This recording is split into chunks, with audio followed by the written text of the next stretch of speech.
since LeBron signed with the Lakers in 2018, 2019, he's reached the playoffs 4 times. 2019-20 NBA champions, 2020-21 first round exit, 22-23 conference finals, 23-24 first round exit, 24-25 first round exit. I didn't even know they made the play. I thought they were playing in the tournaments those times. Do you consider that successful? When personalities like Charlamagne and Andrew Schulz dive into the conversation, it stops being a sports take and becomes a cultural one. This isn't just about wins and losses anymore. It's about power, influence, expectations, and whether one of the most dominant players of his era delivered what the Lakers believed they were buying when he arrived. In a city where banners define greatness and championships are the standard, the conversation isn't whether LeBron was good. The question is whether he was enough. For a Laker, it's the lowest level of success. But you won a championship. And why doesn't JJ Redick get more smoke? Because he's only been coaching 2 years. He's a DEI hire. Ooh, make that argument. He didn't earn it. No experience. Do you think LeBron James's time with the Lakers has been a success, or did it fall short of the expectations that come with being called the GOAT? Drop your honest opinion in the comments, and let's debate it. When the decisions you make, okay, you want to bring in JJ as a coach, you want to hire Bronny, you want to bring in Russell Westbrook.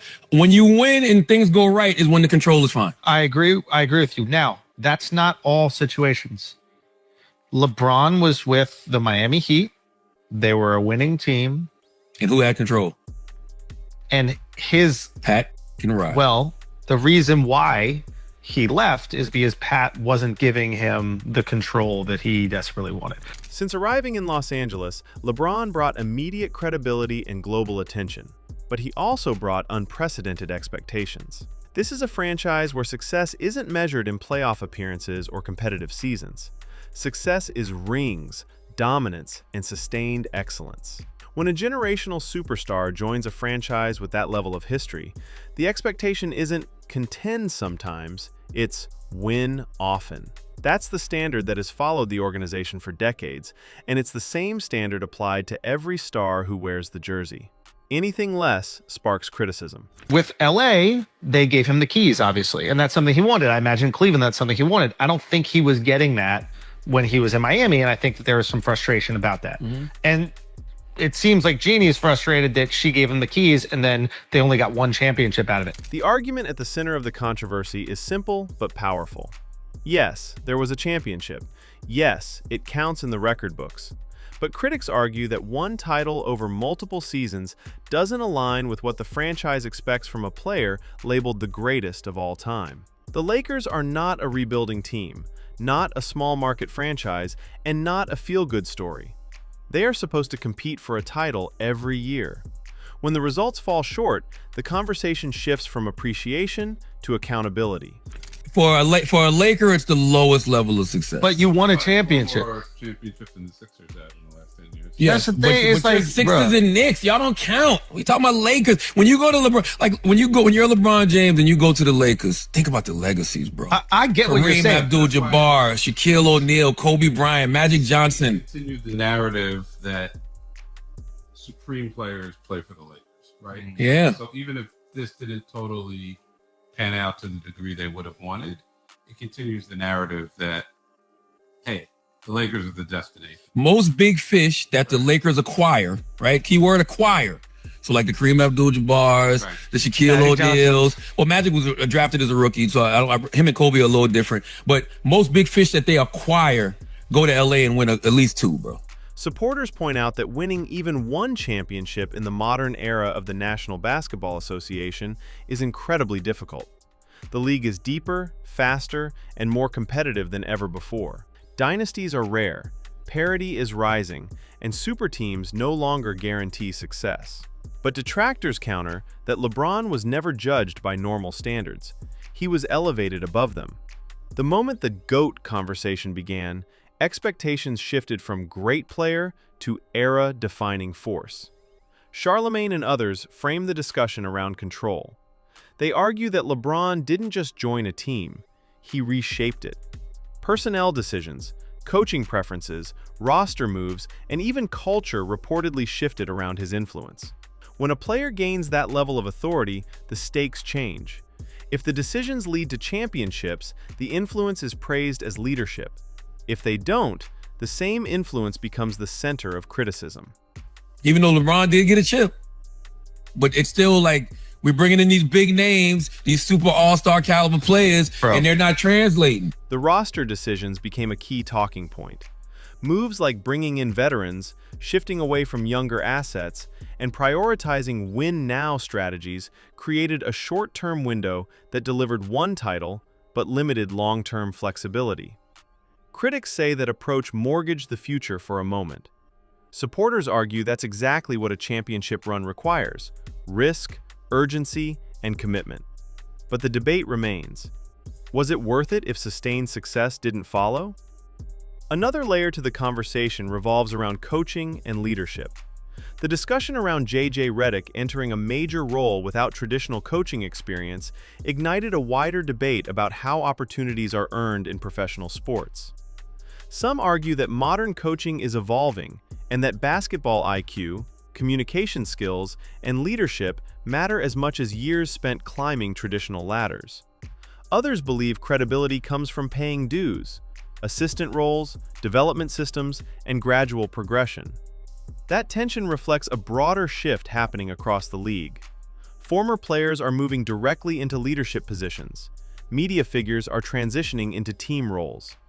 The line between analysis and authority is thinner than it used to be. For critics, that's a problem. For supporters, it's evolution. The question becomes whether results justify the path. The conversation also touches on star power versus organizational structure. In Miami, the culture was built around discipline and hierarchy. The organization set the tone, and stars adapted to it. In Los Angeles, critics claim the opposite happened. They argue the franchise adjusted to LeBron's preferences, giving him a level of influence rarely seen in professional sports. That distinction matters because it shapes how success and failure is assigned.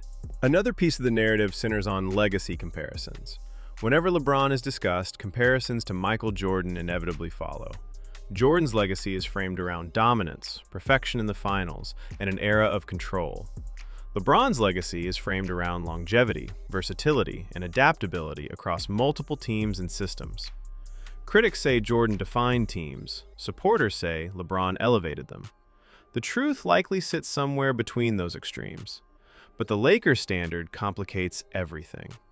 This is a franchise where history looms over every season. Past legends delivered multiple titles, created eras of dominance, and cemented identities. That's why the expectations placed on LeBron were never realistic in a normal sense. He wasn't just asked to compete, he was asked to continue a lineage. The bubble championship adds another layer of controversy. Some dismiss it as an unusual environment that benefited certain teams. Others defend it as one of the most mentally demanding championships ever, played under pressure, isolation, and unprecedented conditions. Regardless of perspective, it remains official, permanent, and recognized. Yet the debate continues because perception often outweighs records in legacy discussions. The financial side also fuels the criticism. When a player commands a massive salary, fans expect immediate results. When those results don't consistently appear, the salary becomes a talking point. Is it worth allocating such a large portion of resources to one player if it limits roster flexibility? Or is that simply the cost of securing generational talent? Every franchise wrestles with that balance. There's also the argument about influence extending beyond the court. LeBron's brand, media presence, and partnerships transformed the team into a global spotlight. Ticket demand surged, international interest expanded, and the franchise remained culturally dominant even during inconsistent seasons. For business operations, that impact matters. For competitive expectations, it complicates the evaluation. Critics claim the focus shifted from championships to visibility. Supporters argue both can coexist. The reality is that modern sports operate at the intersection of competition and entertainment. Winning still matters most, but relevance matters too. Few athletes in history have balanced both as effectively as LeBron. Another recurring theme in the debate is accountability.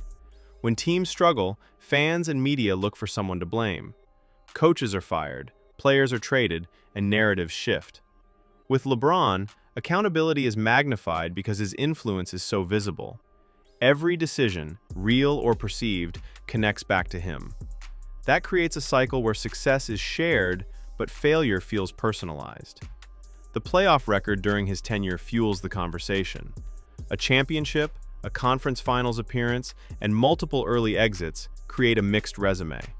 For most franchises, that stretch would be celebrated. For this franchise, it invites criticism. Context matters. Expectations matter more. The emergence of younger stars across the league also shifted the landscape. The era LeBron dominated is different from the one he finished in. Speed, shooting, and youth changed the competitive balance. Teams rebuilt faster, new contenders emerged. Sustained dominance became harder to maintain. That doesn't excuse losses, but it explains the environment. Another overlooked element is longevity. Few players remain elite deep into their late 30s and beyond. Maintaining production at that stage is unprecedented. Yet longevity also complicates legacy discussions. If a player stays long enough, decline becomes part of the narrative. For LeBron, every season added to his greatness also added opportunities for criticism. The debate ultimately reflects a larger question. What defines success? Is it championships alone? Cultural impact? Longevity? Statistical excellence? Leadership? For some fans, the answer is simple. Rings matter most. For others, greatness is measured across a broader spectrum. The finals remain the ultimate measuring stick in basketball. Every superstar is judged by how often they reach them and how often they win them. The expectation that LeBron should have reached the NBA Finals every season is unrealistic, but it exists because of how high he set the bar earlier in his career. Once a player proves capable of dominating, fans expect it forever. Charlamagne's framing resonates because it taps into frustration that extends beyond one player. It speaks to how fans interpret power in sports.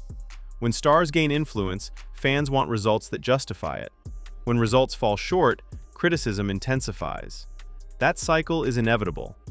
There's also a generational divide shaping the discussion. Older fans compare LeBron's tenure to past dynasties. Younger fans see success differently, valuing competitiveness, relevance, and individual brilliance alongside championships. These perspectives collide in debates about legacy. The idea that his time in Los Angeles could be labeled a failure is controversial, but that's what makes the conversation compelling. Failure isn't always about losing. Sometimes it's about falling short of expectations. When expectations are sky high, even strong achievements can feel insufficient. At the same time, labeling the era a failure ignores the complexity of team sports. Championships require timing, health, chemistry, and opportunity. No player, no matter how great, controls all of those variables. Even the most dominant athletes rely on circumstances aligning. What's undeniable is the impact. LeBron changed the franchise, the city, and the league's narrative during his time there. He brought attention, revenue, global relevance, and moments that will live in history. Whether that impact translates to success depends on how each fan defines the word. The conversation isn't ending anytime soon. As new stars rise and the league evolves, LeBron's tenure will be re-examined again and again. Some will call it a missed opportunity. Others will call it a necessary chapter that delivered a championship and kept the franchise relevant during a transitional era. In the end, legacy debates aren't settled by stats alone. They're shaped by emotion, expectations, and storytelling. Charlamagne's perspective represents one side of a broader conversation that will continue long after LeBron's career ends. Was it a triumph? Was it underwhelming? Was it both at the same time? That's the real story.